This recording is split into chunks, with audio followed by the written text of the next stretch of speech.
सौंदरराजन जी,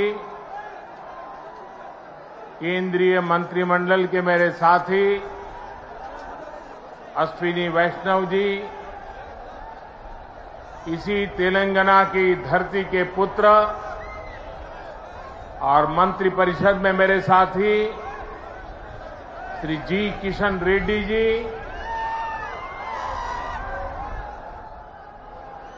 बहुत बड़ी संख्या में आए हुए तेलंगाना के मेरे प्यारे भाइयों और बहनों, प्रियమైన సోదరా సోదరి మణులారా, మీ అందరికీ నా హృదయపూర్వक నమస్కారములు।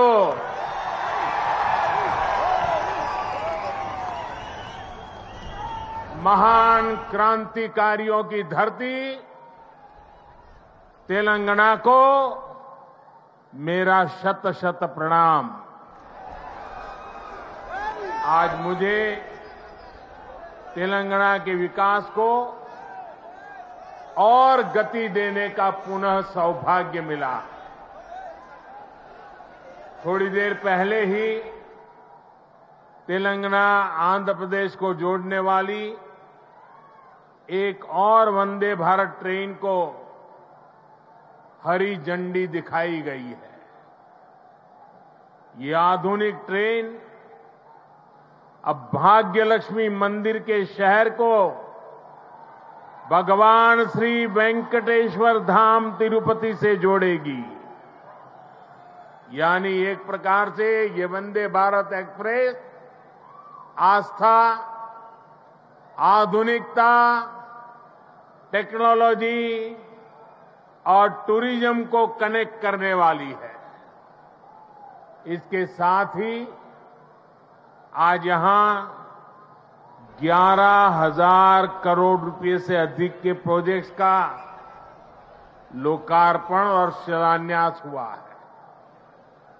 ये तेलंगाना की रेल और रोड कनेक्टिविटी से जुड़े प्रोजेक्ट्स हैं, हेल्थ इंफ्रास्ट्रक्चर से जुड़े प्रोजेक्ट्स हैं।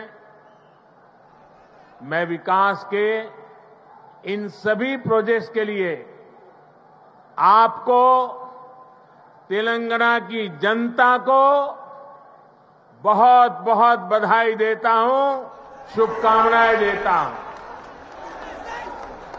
साथियों, तेलंगाना को अलग राज्य बने करीब करीब उतना ही समय हुआ है जितने दिन केंद्र में एनडीए की सरकार को हुए हैं।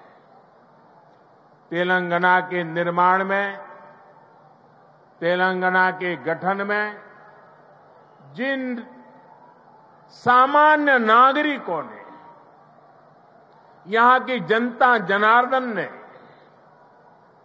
योगदान दिया है, मैं आज फिर एक बार कोटि कोटि जनों को आदरपूर्वक नमन करता हूं। तेलंगाना के विकास को लेकर, तेलंगाना के लोगों के विकास को लेकर जो सपना आपने देखा था, तेलंगाना के नागरिकों ने देखा था, उसे पूरा करना केंद्र की एनडीए सरकार अपना कर्तव्य समझती है। हम सबका साथ, सबका विकास, सबका विश्वास, सबका प्रयास के मंत्र को लेकर के आगे बढ़ रहे हैं। हमने पूरा प्रयास किया है कि भारत के विकास का जो नया मॉडल बीते 9 वर्षों में विकसित हुआ है, उसका लाभ तेलंगाना को भी ज्यादा से ज्यादा मिले। इसका एक उदाहरण हमारे शहरों का विकास है। बीते 9 वर्षों में हैदराबाद में ही करीब 70 किलोमीटर का मेट्रो नेटवर्क बनाया गया है। Hyderabad multi modal transport system MMTS project पर भी इस दौरान तेजी से काम हुआ है। आज भी यहां 13 एमएमटीएस सर्विस शुरू हुई है। एमएमटीएस का तेजी से विस्तार हो, इसके लिए इस वर्ष के केंद्र सरकार के बजट में तेलंगाना के लिए 600 करोड़ रुपए रखे गए हैं। इससे हैदराबाद, सिकंदराबाद सहित आसपास के जिलों के लाखों साथियों की सुविधा और बढ़ेगी। इससे नए बिजनेस हब बनेंगे, नए इलाकों में इन्वेस्टमेंट होना शुरू होगा। साथियों, 100 साल में आई सबसे बड़ी गंभीर महामारी और 2 देशों के युद्ध के बीच आज दुनिया भर की अर्थव्यवस्थाओं में बहुत तेज गति से उतार चढ़ाव हो रहा है। इस अनिश्चितता के बीच भारत दुनिया के उन देशों में से एक है जो अपने इंफ्रास्ट्रक्चर को आधुनिक बनाने के लिए रिकॉर्ड निवेश कर रहा है। इस साल के बजट में भी 10 लाख करोड़ रुपए आधुनिक इंफ्रा के लिए अलॉट किए गए हैं। आज का नया भारत, 21वीं सदी का नया भारत तेजी से देश के कोने कोने में मॉडर्न इंफ्रा बना रहा है। तेलंगाना में भी बीते 9 वर्षों में रेलवे बजट में लगभग 17 गुना की वृद्धि की गई है। अभी अश्विनी जी आंकड़ा दे रहे थे। इससे नई रेल लाइन बिछाने का काम हो, रेल लाइनों की डबलिंग का काम हो या फिर इलेक्ट्रिफिकेशन का काम हो, सभी कुछ रिकॉर्ड तेजी से हुआ है। आज जिस सिकंदराबाद और महबूबनगर के बीच रेल लाइन की डबलिंग का काम पूरा हुआ है, वो इसी का उदाहरण है। इससे हैदराबाद और बेंगलुरु की कनेक्टिविटी भी बेहतर होगी। देश भर के बड़े रेलवे स्टेशनों को आधुनिक बनाने का जो अभियान शुरू हुआ है, उसका लाभ भी तेलंगाना को मिल रहा है। सिकंदराबाद रेलवे स्टेशन का विकास भी इसी अभियान का हिस्सा है। साथियों, रेलवे के साथ ही केंद्र सरकार द्वारा तेलंगाना में हाईवे का नेटवर्क भी तेज गति से विकसित किया जा रहा है। आज 4 हाईवे प्रोजेक्ट का शिलान्यास यहां हुआ है। 2300 करोड़ की लागत से अक्कलकोट कर्नूल सेक्शन को हो, 1300 करोड़ की लागत से महबूबनगर चिंचोली सेक्शन का काम हो, करीब 900 करोड़ रुपए की लागत से कलवाकुर्ती कोल्हापुर हाईवे का काम हो, 2700 करोड़ की लागत से खम्मम देवरापल्ली सेक्शन का काम हो। केंद्र सरकार तेलंगाना में आधुनिक नेशनल हाईवे निर्माण के लिए पूरी शक्ति से जुटी है। केंद्र सरकार के निरंतर प्रयास की वजह से आज तेलंगाना में नेशनल हाईवे की लंबाई 2 गुनी हो चुकी है। साल 2014 में जब तेलंगाना का निर्माण हुआ था, तब यहां 2500 किलोमीटर के आसपास नेशनल हाईवे थे। आज तेलंगाना में नेशनल हाईवे की लंबाई बढ़कर के 5000 किलोमीटर पहुंच गई है। इन वर्षों में केंद्र सरकार ने तेलंगाना में नेशनल हाईवे बनाने के लिए करीब करीब 35,000 करोड़ रुपए खर्च किए हैं। इस समय भी तेलंगाना में 60,000 करोड़ रुपए के रोड प्रोजेक्ट्स पर काम चल रहा है। इसमें game changer Hyderabad ring road का प्रोजेक्ट भी शामिल है। साथियों, केंद्र सरकार तेलंगाना में इंडस्ट्री और खेती दोनों के विकास पर बल दे रही है। टेक्सटाइल ऐसा ही उद्योग है जो किसान को भी और मजदूर को भी, दोनों को बल देता है। हमारी सरकार ने देश भर में 7 मेगा टेक्सटाइल पार्क बनाना तय किया है। इनमें से एक मेगा टेक्सटाइल पार्क तेलंगाना में भी बनेगा। इससे युवाओं के लिए नए रोजगार का निर्माण होगा। रोजगार के साथ साथ तेलंगाना में शिक्षा और स्वास्थ्य पर भी केंद्र सरकार बहुत निवेश कर रही है। तेलंगाना को अपना एम्स देने का सौभाग्य हमारी सरकार को मिला है। एम्स बीबी नगर से जुड़ी अलग अलग सुविधाओं के लिए भी आज काम शुरू हुए हैं। आज के ये प्रोजेक्ट तेलंगाना में ease of travel, ease of living और ईज ऑफ डूइंग बिजनेस तीनों को बढ़ाएंगे।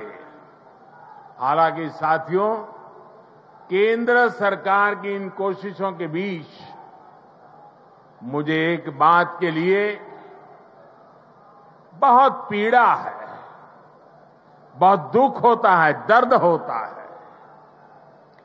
केंद्र के ज्यादातर प्रोजेक्ट्स में राज्य सरकार से सहयोग न मिलने के कारण हर प्रोजेक्ट में देरी हो रही है, विलंब हो रहा है।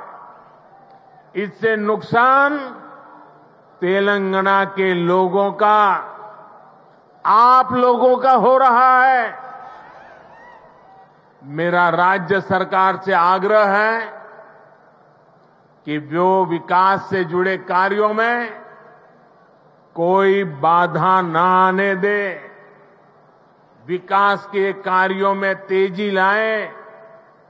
भाइयों और बहनों, आज के नए भारत में देशवासियों की आशाएं, आकांक्षाएं, उनके सपने पूरे करना हमारी सरकार की प्राथमिकता है। हम दिन रात मेहनत करके इसी कोशिश में जुटे हैं, लेकिन कुछ मुट्ठी भर लोग विकास के इन कार्यों से बहुत बौखलाए हुए हैं। ऐसे लोग जो परिवारवाद, भाई भतीजावाद और भ्रष्टाचार को पोषित करते रहे, उन्हें ईमानदारी से काम करने वालों से परेशानी हो रही है। ऐसे लोगों को देश के हित से, समाज के भले से कोई लेना देना नहीं है।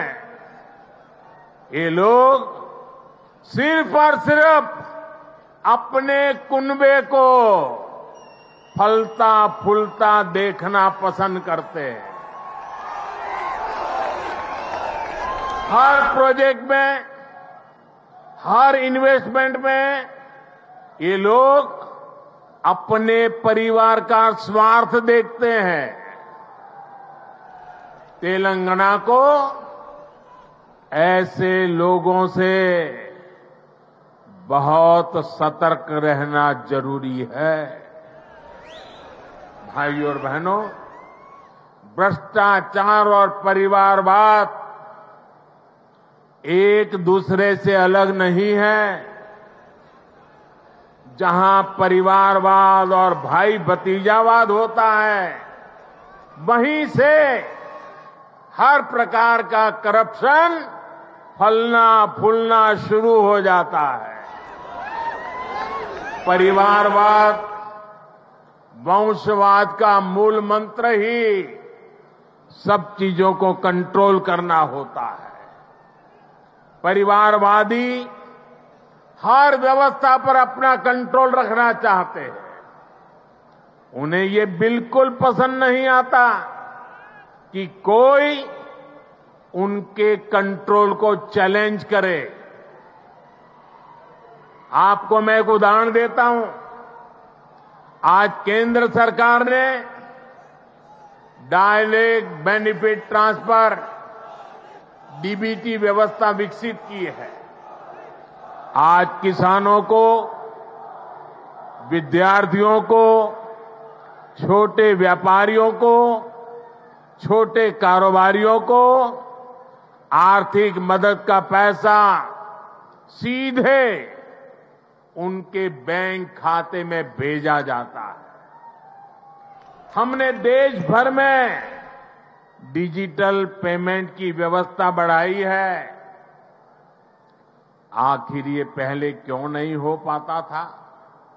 ये इसलिए नहीं हुआ क्योंकि परिवारवादी ताकतें व्यवस्था पर, सिस्टम पर अपना कंट्रोल छोड़ना नहीं चाहते थे। किस लाभार्थी को क्या लाभ मिले, कितना मिले, इसका नियंत्रण ये परिवारवादी अपने पास रखना चाहते हैं। इससे इनके 3 मतलब सकते थे। एक, इनके ही परिवार की जय जयकार होती रहे। दूसरा, करप्शन का पैसा इनके परिवार के पास ही आता रहे। और तीसरा, जो पैसे गरीब के लिए भेजे जाते हैं, वो पैसे इनके भ्रष्ट इकोसिस्टम के अंदर बांटने के काम आ जाए। आज मोदी ने भ्रष्टाचार की इसलिए जड़ पर प्रहार कर दिया है। मुझे तेलंगाना के भाई बहन बताइए, आप जवाब देंगे? आप जवाब देंगे? भ्रष्टाचार के खिलाफ लड़ना चाहिए कि नहीं लड़ना चाहिए? भ्रष्टाचारियों के खिलाफ लड़ना चाहिए कि नहीं चाहिए? देश को भ्रष्टाचार से मुक्त करना चाहिए कि नहीं करना चाहिए? कितना ही बड़ा भ्रष्टाचारी हो, कानूनी कदम उठाने चाहिए कि नहीं उठाने चाहिए? भ्रष्टाचारियों के खिलाफ कानून को काम करने देना चाहिए कि नहीं करने देना चाहिए? और इसलिए ये लोग तिलमिलाए हुए हैं। बौखलाहट में कुछ भी किए जा रहे हैं। कुछ दिन पहले तो ऐसे कई राजनीतिक दल को अदालत में चले गए, कोर्ट के पास पहुंच गए थे कि हमें सुरक्षा दो, ये हमारे भ्रष्टाचार की किताबें कोई खोले नहीं, कोर्ट के पास गए, कोर्ट ने वहां भी उनको झटका दे दिया और क्या वापस भेज दिया। भाई और बहनों, जब सबका साथ, सबका विकास की भावना से काम होता है तो सच्चे अर्थों में लोकतंत्र मजबूत होता है। तब वंचितों, शोषितों, पीड़ितों को वरीयता मिलती है। और यही तो बाबा साहब आम्बेडकर का सपना था, यही तो संविधान की सच्ची भावना है। जब 2014 में केंद्र सरकार परिवार तंत्र की बेड़ियों से मुक्त हुई तो क्या परिणाम आया, ये पूरा देश देख रहा है। बीते 9 वर्षों में देश की 11 करोड़ माताओं, बहनों, बेटियों को इज्जतघर टॉयलेट की सुविधा मिली है। इसमें तेलंगाना के भी 30 लाख से अधिक परिवारों की माताएं, बहनों को भी ये व्यवस्था मिली है। बीते 9 वर्षों में देश में 9 करोड़ से अधिक बहनों, बेटियों को उज्ज्वला का मुफ्त गैस कनेक्शन मिला है। तेलंगाना के 11 लाख से अधिक गरीब परिवारों को भी इसका लाभ मिला है। साथियों, परिवार तंत्र तेलंगाना सहित देश के करोड़ों गरीब साथियों से उनका राशन भी लूट लेता था। हमारी सरकार में आज 80 करोड़ गरीबों को मुफ्त राशन उपलब्ध कराया जा रहा है। इससे तेलंगाना के भी लाखों गरीबों की भी बहुत मदद हुई है। हमारी सरकार की नीतियों की वजह से तेलंगाना के लाखों गरीब साथियों को 5 लाख रुपए तक के मुफ्त इलाज की सुविधा मिली है। तेलंगाना के 1 करोड़ परिवारों का पहली बार जनधन बैंक खाता खुला है। तेलंगाना के 2.5 लाख छोटे उद्यमियों को बिना गारंटी का मुद्रा ऋण मिला है। यहां 5 लाख स्ट्रीट वेंडर्स को पहली बार बैंक लोन मिला है।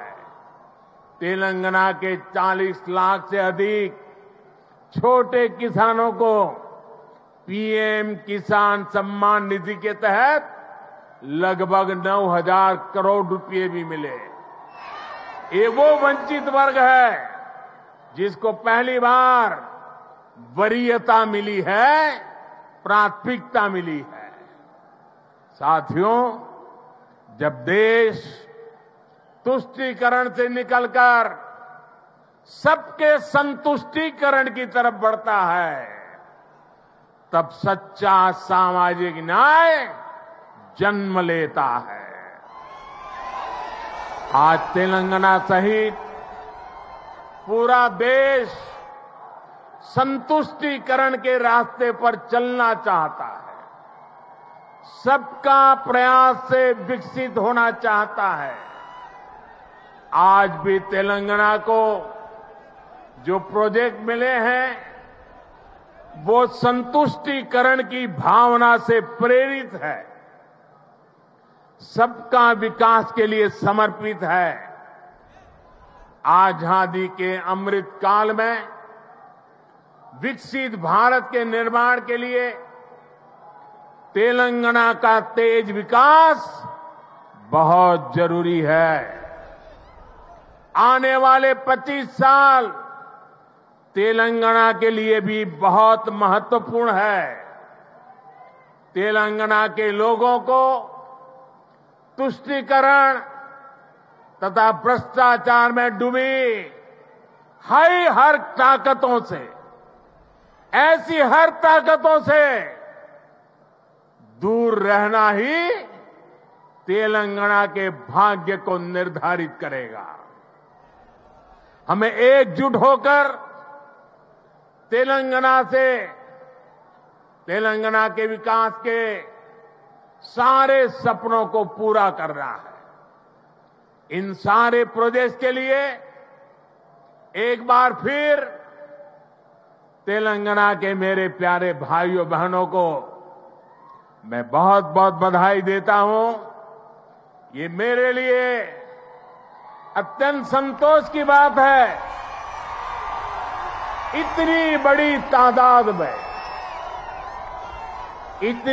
तादाद में तेलंगाना के उज्जवल भविष्य के लिए, तेलंगाना के विकास के लिए आप हमें आशीर्वाद देने के लिए आए हैं। मैं आपका हृदय से आभार व्यक्त करता हूं।